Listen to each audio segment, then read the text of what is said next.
اعوذ باللہ من الشیطان اللعین الرجیم بسم اللہ الرحمن الرحیم الحمد للہ رب العالمین الصلاة والسلام علی اشرف الانبیاء والمرسلین وعلی آلہ طیبین طاہرین المعصومین الذین اذہب اللہ عنہم الرجس وطہرہم تطہیرا اما بعد۔ عزیزان، ہماری آپ کے ساتھ گفتگو مرحوم سید ہاشم حداد موسوی کے حالات زندگی، واقعات اور حکایات کے بارے میں جاری تھی، اور ہم نے آپ کی خدمت میں بیان کیا کہ ہم کتاب روح مجرد سے مرحوم سید ہاشم حداد موسوی کے حالات زندگی بیان کر رہے ہیں۔ مرحوم ہاشم حداد موسوی سید علی آغا قاضی طباطبائی کے وہ گراں قدر شاگرد ہیں جنہوں نے 28 سال علی قاضی طباطبائی سے استفادہ کیا، اور مرحوم علی قاضی طباطبائی اپنے اس شاگرد کی صورتحال کو بہتر جانتے تھے، لہٰذا کسی کے سامنے ان کا تعارف نہیں کرتے تھے تاکہ وہ لوگ ان کو جا کر مزاحم نہ ہوں اور ان کے لیے مشکلات ایجاد نہ کریں۔ ظاہری بات ہے، معاشرے میں جب کسی عارف کی شہرت ہو جاتی ہے تو لوگ اپنے دنیاوی مقاصد کے حصول کے لیے، دنیاوی مشکلات سے نجات کے لیے ان کے پاس رجوع کرتے ہیں۔ کوئی دعا کے لیے کہتا ہے، کوئی استخارے کے لیے کہتا ہے، کوئی اپنی مادی اور معنوی مشکلات کے حل کے لیے ان سے ذکر، ریاضت، شاگردی اور ان چیزوں کے مطالبے کرتے ہیں جس سے ان کے لیے مشکلات کھڑی ہو جاتی ہیں۔ لہٰذا مرحوم علی قاضی طباطبائی اپنے اس شاگرد کا کسی کے سامنے تعارف نہیں کراتے تھے، اور اس گوہر نایاب کو انہوں نے سب سے پوشیدہ اور مخفی رکھا ہوا تھا۔ لہٰذا مرحوم علی قاضی طباطبائی کے انتقال کے بعد ان کے شاگردوں میں یہ بات مشہور ہوئی اور پھیل گئی کہ علی قاضی طباطبائی کا یہ گوہر نایاب، یہ گراں قدر خزانہ علی قاضی طباطبائی کا کربلا میں موجود ہے۔ لہٰذا مرحوم قاضی طباطبائی ان کے لیے یہ کہا کرتے تھے کہ سید ہاشم حداد موسوی نے توحید کو ایسے لمس کیا ہے کہ محال ہے کوئی اسے اس مقام سے نیچے اتار سکے۔ لہٰذا علی قاضی طباطبائی رحمۃ اللہ علیہ کی سیر و سلوک کا مین راستہ یہ تھا کہ وہ فرماتے تھے کہ خداوند متعال تک پہنچنے کا مین اور مرکزی راستہ عشق ہے۔ لہٰذا عشق کے ذریعے سے وہ اپنے شاگردوں کی تربیت کرتے تھے کہ شاگردوں میں جذبہ عشق توحیدی کو بیدار کیا جائے، اپنے شاگردوں کو خداوند متعال کا عاشق بنایا جائے، اور جب شاگرد خداوند متعال کا عاشق ہو جائے گا تو وہ کبھی وادی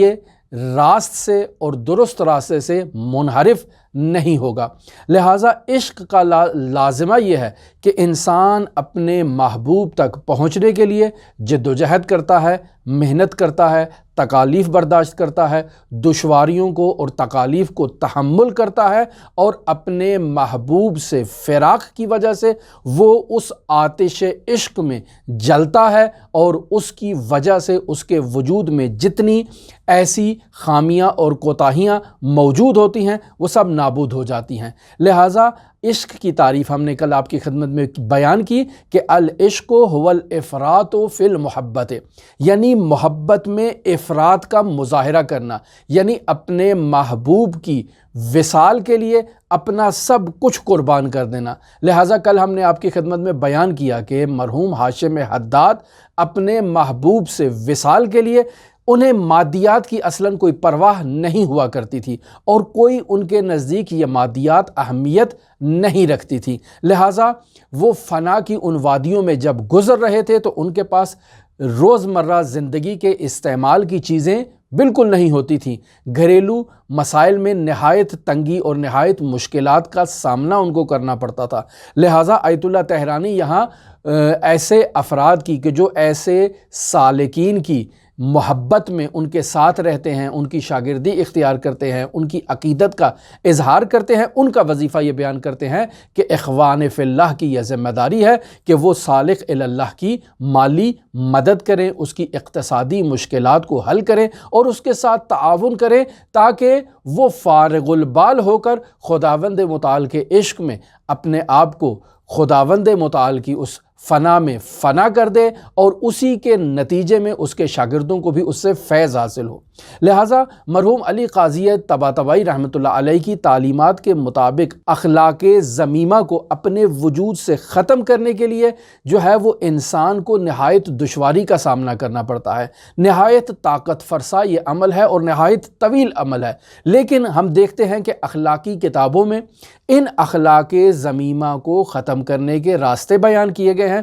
اور علماء اخلاق نہایت توجہ دلاتے ہیں کہ ان اخلاق ذمیمہ کو انسان کو یہ چاہیے کہ اپنے وجود سے ان کا قلاقامہ کرے۔ یہ نہایت ہی دشوار، نہایت ہی طاقت فرسا اور نہایت ہی طولانی سفر ہے، اور مفید بھی ہے، اس کی نفی نہیں ہے، لیکن اخلاق ذمیمہ کو اس اخلاق عملیہ کے ذریعے سے ختم کرنے سے اخلاق ذمیمہ جڑ سے ختم نہیں ہوتے۔ ظاہری طور پر انسان ان اخلاق ذمیمہ کو اپنے وجود سے ختم کر لیتا ہے، لیکن اس کی چنگاری انسان کے وجود میں موجود رہتی ہے، جو کسی بھی وقت دوبارہ ابھر سکتی ہے۔ لہٰذا مرحوم علی قاضی طباطبائی رحمۃ اللہ علیہ کی سیر و سلوک میں یہ تعلیم دی جاتی تھی کہ اگر ان اخلاق ذمیمہ کو جڑ سے ختم کرنا ہے تو اس کا واحد راستہ یہ ہے کہ انہیں عشق کی آگ سے جلایا جائے۔ ظاہری بات ہے، آپ دیکھتے ہیں کہ معمولاً جب کسی چیز کو آگ سے جلایا جاتا ہے تو آگ سے جلانے کے نتیجے میں وہ چیز دوبارہ کبھی رشد اور نمو نہیں کرتی ہے۔ لہٰذا انسان کے وجود میں یہ جو ذمیمہ اخلاق موجود ہیں، یہ جو پست اخلاق موجود ہیں، ان اخلاقیات کو ختم کرنے کا واحد راستہ مرحوم علی قاضی طباطبائی نے حضرت سید الاوصیاء امیر المؤمنین علی ابن ابی طالب علیہ الاف و تحیت و ثنا سے سیکھا اور اسی کو سیکھ کے اپنے شاگردوں تک منتقل کیا۔ لہٰذا حضرت سید الاوصیاء امیر المومنین سے یہ حدیث کنز الامال میں موجود ہے کہ حب اللہ نارن، اللہ تبارک و تعالیٰ کی محبت آتش ہے، آگ ہے، لا یمر علی شیء الا احترق، کسی چیز کے پاس سے یہ آگ نہیں گزرتی مگر یہ کہ جہاں جہاں سے بھی یہ گزرتی ہے وہاں اس موجود کو جلا کے خاکستر کر دیتی ہے۔ لہٰذا اگر انسان اپنے وجود میں موجود اخلاق ذمیمہ کو ختم کرنا چاہتا ہے تو حب اللہ اس کا بہترین راستہ ہے۔ لہٰذا مرحوم علی قاضی طباطبائی اپنے شاگردوں کو اللہ کی محبت میں مبتلا کرتے تھے، ان کے وجود میں اللہ کے عشق کی چنگاری کو جلاتے تھے تاکہ یہ آگ شعلہ ور ہو اور ان کے وجود سے یہ اخلاق ذمیمہ ختم ہو اور وہ خداوند متعال کی محبت میں خود کو محو کر دیں۔ لیکن ہم دیکھتے ہیں کہ ہمارے معاشرے کے اندر ایک الٹی ہی گنگا بہہ رہی ہے، ایک الٹا ہی سلسلہ جو ہے وہ چلایا جاتا ہے۔ لوگوں کو عشق مجازی میں مبتلا کیا جاتا ہے، لوگوں کو عشق مجازی کے ذریعے سے عشق حقیقی کی طرف لایا جاتا ہے۔ یعنی پہلے آپ کسی خاتون کی محبت میں مبتلا ہوں، پھر جب وہ خاتون آپ کو نہیں ملے تو اس کے فراق میں آپ مجنوں بن جائیں، تڑپنے لگیں اور معاشرے میں ادھر ادھر اپنے جنون کا اظہار کریں تاکہ آپ لقاء اللہ تک پہنچ سکیں۔ عزیزان، یہ کون سا عرفان ہے کہ جس کا آغاز ہی گناہ سے ہے، جس کی چنگاری ہی گناہ سے جلائی جا رہی ہے؟ ایسا عرفان کبھی پائے تکمیل تک نہیں پہنچ سکتا۔ لہٰذا کل ہم نے آپ کی خدمت میں جو فارسی کا مشہور شعر جسے عرفانی شعراء نے بیان کیا کہ عشق حقیقی است مجازی مگیر، عشق حقیقی ہے، عشق مجازی نہیں ہے، یہ شعر کی دم ہے، اس کے ساتھ نہیں کھیلنا چاہیے۔ عشق حقیقی وہ واحد راستہ ہے جسے مرحوم علی قاضی طباطبائی نے اپنے سلوکی مکتب میں اپنے شاگردوں کی تربیت کے لیے اپنایا اور اپنے شاگردوں کے وجود میں عشق کی چنگاری کو جلایا کرتے تھے۔ لہٰذا اگر انسان پروردگار کے عشق میں مبتلا ہو جائے تو وہ انسان شریعت مقدسہ مطہرہ اسلامیہ میں بیان شدہ ریاضتوں پر، دستور العمل پر اور اذکار پر عمل کرتا ہے۔ لہٰذا یہاں پر استاد کا کردار بھی نہایت اجاگر ہو کر سامنے آتا ہے۔ کیوں؟ چونکہ یہ استاد ہے جس نے عشق کی چنگاری کو اپنے شاگرد کے وجود میں جلانا ہے۔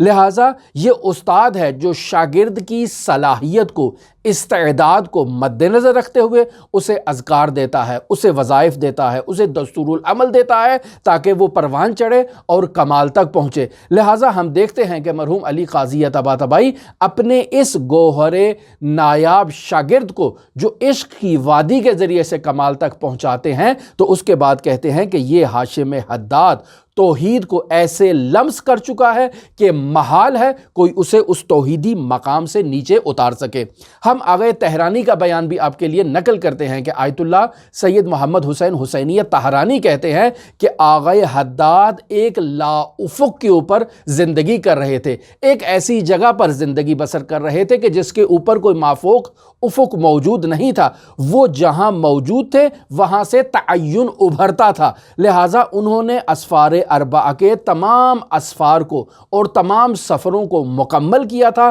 اب وہ ایک انسان کامل کے مقام پر فائز تھے۔ لہٰذا آیت اللہ سید عبد الکریم کشمیری آغا حداد کے متعلق یہ بیان کرتے ہیں کہ سید ہاشم حداد اس بات سے بلند ہیں کہ کوئی انہیں پہچان سکے، لہٰذا کوئی انہیں نہیں پہچان سکتا، وہ مافوق شناخت ہیں۔ آیت اللہ بہجت رحمۃ اللہ علیہ آغا ہاشم حداد کے لیے یہ بات نقل کرتے تھے کہ حداد سر اللہ ہیں، لہٰذا سر اللہ کو کوئی شخص نہیں پہچان سکتا۔ سر اللہ کو پہچاننے کے لیے انسان میں ظرفیت اور صلاحیت کا ہونا نہایت ضروری ہے۔ سید مصطفیٰ خمینی سے بھی میں آپ کو ایک واقعہ نقل کر دوں کہ سید مصطفیٰ خمینی کہتے ہیں کہ میرے والد بزرگوار جمہوریہ اسلامیہ ایران کے جو بانی ہیں حضرت امام خمینی رحمۃ اللہ علیہ، انہوں نے مجھے ایک انگوٹھی دی اور مجھے کہا کہ یہ انگوٹھی میرے لیے نہایت اہمیت کی حامل ہے، یہ انگوٹھی لے جاؤ اور جا کر اسے میری طرف سے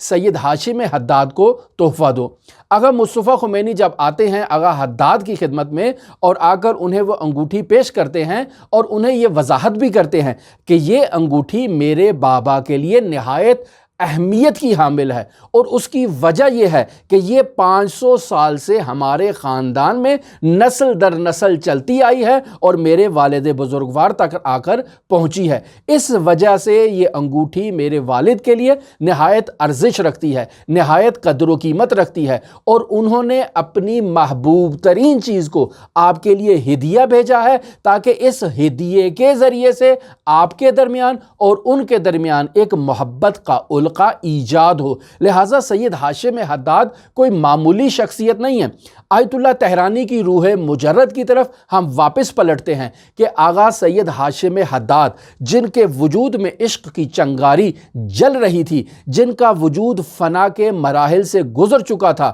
آغا طحرانی یہ بیان کرتے ہیں کہ میں جب ان سے کربلا میں ملا تو آغا حداد ایک ایسے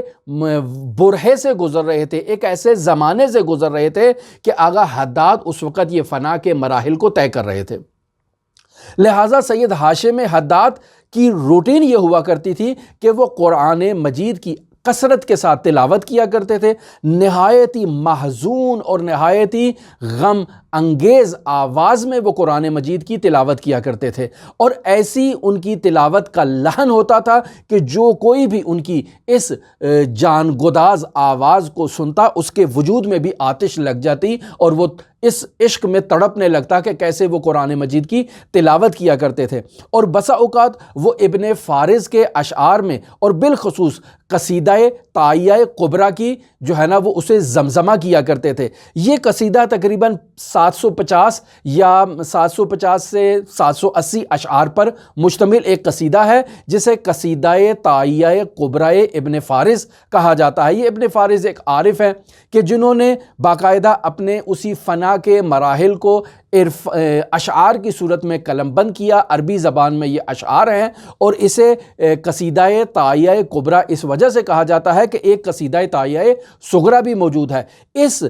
قصیدے کا دوسرا نام جو ہے وہ نظم سلوک ہے یا نظم الدرر ہے۔ اسے نظم السلوک اس وجہ سے کہا جاتا ہے کہ جب ابن فارز نے ان اشعار کو مکمل کر لیا تو اس کا نام رکھنے کی بات آئی تو ابن فارز نے رسول خدا صلی اللہ علیہ وآلہ وسلم کو عالم رؤیا میں دیکھا اور انہوں نے اسے ابن فارز سے یہ کہا کہ آپ اس قصیدے کا نام نظم السلوک رکھیں۔ اس قصیدے کے اندر مرحوم ابن فارز نے سیر و سلوک کی راہ میں جو دشواریاں پیش آتی ہیں اور خداوند متعال سے وصال کے لیے، فنا کے لیے، اتحاد کے لیے جو مشکلات پیش آتی ہیں ان مشکلات کو اشعار کی صورت میں قلم بند کیا ہے۔ ابن فارز نے یہاں پر عشق کو بیان کیا ہے، عشق الہی کو، خارق العادات مسائل کو ذکر کیا ہے، روح کے بارے میں ذکر کیا ہے، علم حقیقی کا ذکر کیا ہے، رسول خدا صلی اللہ علیہ وآلہ وسلم کے حقیقی وسیع امیر المؤمنین علی ابن ابی طالب علیہ آلاف التحیت و ثنا کا ذکر کیا ہے۔ اگرچہ ابن فارز نے اس اشعار میں دوسری شخصیات کا بھی ذکر کیا ہے، لیکن امیر المؤمنین علی ابن ابی طالب علیہ آلاف التحیت و ثنا کو وہ واحد ذریعہ بیان کیا ہے کہ جس کے ذریعے سے انسان کمال تک پہنچ سکتا ہے۔ یہاں پر ابن فارز نے جو مخالفین ہیں، جو مدافعین ہیں، ان کا بھی ذکر کیا ہے۔ یہ ابن فارز کا جو یہ قصیدہ ہے، یہ ایک ایسی حالت میں جو ہے وہ بیان کیا گیا کہ جب ابن فارز جو ہے وہ یہی سیر و سلوک کی وادیاں طے کر رہے تھے اور فنا کے مراحل کو طے کر رہے تھے، لہٰذا مرحوم سید ہاشم حداد جو خود ان مراحل سے گزر رہے تھے، وہ نہایت ہی محزون اور نہایت ہی دل نشین آواز میں اس قصیدہ فارز کی جو ہے وہ زمزمہ کیا کرتے تھے۔ اور اگر آپ تھوڑا سرچ کر لیں انٹرنیٹ پہ تو آپ کو مرحوم سید ہاشم حداد کی زبانی یہ قصیدہ بھی مل جائے گا کہ جہاں مختصر سا اس کی جو ہے نا وہ آڈیو کلپس بس اوقات موجود ہیں۔ مرحوم سید ہاشم حداد کی نماز کی کیا کیفیت تھی؟ آیت اللہ طہرانی یہ بیان کرتے ہیں کہ اس سفر کے دوران میں نماز فجر، نماز ظہر اور نماز عصر مرحوم ہاشم حداد کی امامت میں پڑھا کرتا تھا، یعنی ان کے گھر کے بالائی پورشن میں اور چھت کے اوپر یہ نماز منعقد ہوتی تھی، میں ان کے پیچھے نماز پڑھتا تھا اور میرے علاوہ ان کا ایک اور عقیدت مند موجود ہوتا تھا جو اس نماز میں شریک ہوتا تھا۔ ہم 3 افراد یہ نماز جماعت قائم کیا کرتے تھے، اور اس کے علاوہ مغرب اور عشاء کی جو نماز ہے وہ ہاشم حداد میری امامت میں پڑھا کرتے تھے، اور انہوں نے مجھے حکم دے رکھا تھا کہ عشاء کی اور مغرب کی نماز آپ نے پڑھانی ہے، اور انہوں نے مجھے یہ بھی حکم دے رکھا تھا کہ آپ نے مغرب اور عشاء کی جو نماز پڑھانی ہے تو اس میں طولانی صورتوں کو آپ نے پڑھنا ہے، مختصر صورتیں نہیں پڑھنی۔ آیت اللہ طہرانی کہتے ہیں کہ اس کی بنیادی وجہ یہ تھی کہ وہ میری تربیت کرنا چاہتے تھے کہ جب میں نماز کے اندر قرآن مجید کی لمبی لمبی صورتوں کی تلاوت کرتا ہوں تو کیا میرے حواس نماز کے اندر ہی رہتے ہیں یا میرے حواس ادھر ادھر گھومنے پھرنے چلے جاتے ہیں؟ جیسے ہمارے ہاں عرف عام میں معاشرے کے اندر ہوتا ہے کہ انسان تکبیرۃ الاحرام کہتا ہے اور اس کے بعد جب السلام علیکم ورحمۃ اللہ وبرکاتہ کہتا ہے تب اسے پتہ چلتا ہے کہ میں نے نماز پڑھی ہے۔ وسط میں وہ کہاں تھا معلوم نہیں تھا، کون سی مارکیٹوں میں، کون سے بازار میں، کون سے باغات میں وہ گھوم رہا تھا، اس کا علم نہیں ہوتا۔ لہٰذا مرحوم آیت اللہ طہرانی یہ کہتے ہیں کہ آغا ہاشم حداد نے مجھے کہا ہوا تھا کہ آپ نے لمبی لمبی صورتیں پڑھنی ہیں، مثلا سورہ یاسین پڑھنی ہے، سورہ واقعات پڑھنی ہے، سورہ مصبحات پڑھنی ہے جن میں سورہ حدید ہے، حشر ہے، صف ہے، جمعہ ہے، تغابن ہے، ان صورتوں کو پڑھنا ہے، سورہ تبارک پڑھنی ہے، منافقین پڑھنی ہے، سورہ دہر پڑھنی ہے۔ میں ان صورتوں کی تلاوت کیا کرتا تھا، اور آغا ہاشم حداد نفی خواطر یعنی انسان کے جو حواس ہیں وہ نماز کے اندر دوسری جگہوں پر نہ چلے جائیں، اس حوالے سے میری تربیت کیا کرتے تھے تاکہ میں نفی خواطر جو ہے اس پہ مجھے تسلط حاصل ہو جائے۔ اور یہ ایک بنیادی اہم چیز ہے سیر و سلوک کی وادی میں کہ انسان جب خداوند متعال سے ایک لو لگانا چاہتا ہے تو اس کی توجہ تمام کی تمام جو ہے وہ خداوند متعال کی طرف ہونی چاہیے، اور دنیا و ما فیہا سے وہ جو ہے وہ بیگانہ ہو جانا چاہیے۔ جب اس کی توجہ خدا کی طرف ہو، جب وہ نماز کی حالت میں ہو، جب وہ ذکر کی حالت میں ہو، جب وہ دعا کی حالت میں ہو، تو وہ صرف اس مطلب کی طرف توجہ دے جسے وہ پڑھ رہا ہے اور جس کی وہ بارگاہ میں موجود ہے۔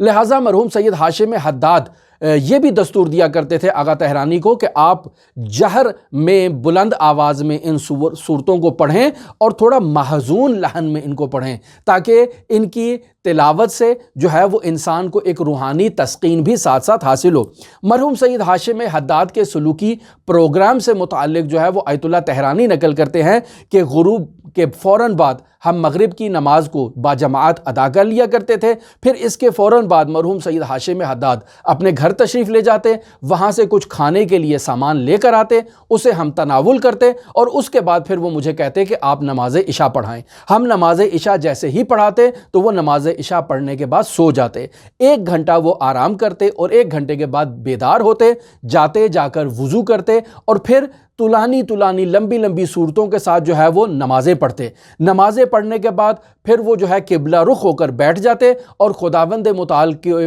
ذات کے بارے میں اور خداوند متعال کے بارے میں غور و فکر کرنے میں مصروف ہو جاتے۔ پھر اس کے بعد اٹھتے اور سو جاتے، اور پھر 1 گھنٹہ آرام کرنے کے بعد مرحوم سید ہاشم حداد دوبارہ بیدار ہوتے اور دوبارہ اسی طرح سے وہ لمبی لمبی صورتیں پڑھ کے نماز ادا کیا کرتے تھے۔ اور بسا اوقات ایسا بھی ہوتا تھا کہ وہ مجھے حکم دیتے تھے کہ جاؤ محمد حسین تہرانی، جاؤ جا کر چائے لے کر آؤ یا گرم پانی لے کر آؤ۔ آغا تہرانی یہاں پر اس مطلب کی طرف اور اس نقطے کی طرف بھی اشارہ کرتے ہیں کہ مرحوم سید ہاشم حداد یہ کہا کرتے تھے کہ جب آپ رات کو نماز کے لیے بیدار ہوں، یعنی نیند کے بعد بیدار ہوں، تو نماز کو پڑھنے سے پہلے تھوڑی سی چائے پی لیں۔ چائے جو معمولاً عراقی قہوہ استعمال کرتے ہیں، آپ چائے پی لیں یا تھوڑی سی لسی پی لیں یا تھوڑا سا کوئی بھی چیز کھا لیں، انگور کھا لیں، خیار کھا لیں جسے کھیرا کہتے ہیں ہماری زبان میں، اسے کھا لیں تاکہ اس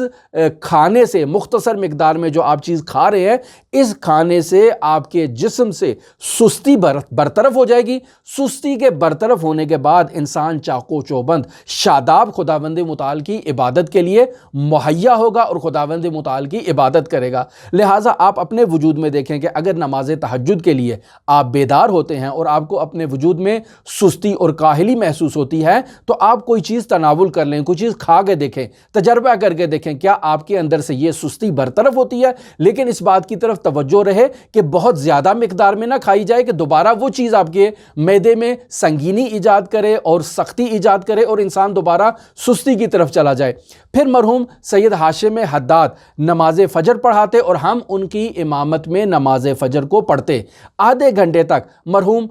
ہاشم حداد نماز فجر کو پڑھنے کے بعد آدھا گھنٹہ 45 منٹ یا 1 گھنٹہ مکمل سجدے کی حالت میں چلے جاتے اور خداوند متعال کے ذکر میں مصروف رہتے۔ کون سا ذکر کرتے؟ آیت اللہ تہرانی نے اس مطلب کی طرف اشارہ نہیں کیا، لیکن مرحوم سید علی قاضی طباطبائی رحمۃ اللہ علیہ کی تعلیمات کے مطابق یہ بات واضح ہو جاتی ہے کہ مرحوم قاضی طباطبائی رحمۃ اللہ علیہ یہ فرمایا کرتے تھے کہ سحر کے وقت انسان نماز سے پہلے یا نماز کے بعد سجدے کی حالت میں 1 گھنٹہ 45 منٹ سجدے میں جائے اور وہاں پر جا کر ذکر یونسیہ کو باقاعدہ پڑھا کرے۔ تو یقینی بات ہے آغا سید ہاشم حداد اسی ذکر یونسیہ کو اس سجدے کی حالت میں انجام دیتے ہوں گے۔ بسا اوقات مرحوم سید ہاشم حداد غسل کرتے اور غسل کرنے کے بعد حضرت سید الشہداء علیہ آلاف و تحیت و ثنا کی زیارت کے لیے حرم میں حضرت سید الشہداء میں چلے جاتے، وہاں زیارت کرتے، حضرت عباس علیہ السلام کی زیارت کرتے اور اس کے بعد واپس اپنے گھر کی طرف تشریف لے آتے اور اپنے گھر کا جو ضروری سامان ہے وہ بھی خرید کے لے آتے تاکہ اپنی ضروریات زندگی کو بھی پورا کیا جا سکے۔ تو یہ وہ مختصر حالات زندگی جو ہم نے آج کے لیے آپ کے لیے تیار کیے تھے مرحوم سید ہاشم حداد کے حالات زندگی میں سے، اور یہ موضوع ابھی ہمارا جاری ہے۔ اگر آپ دلچسپی رکھتے ہوں تو ہمارے ساتھ رہ سکتے ہیں۔ اللہم صلی علی محمد و آل محمد وعجل فرج قائم آل محمد۔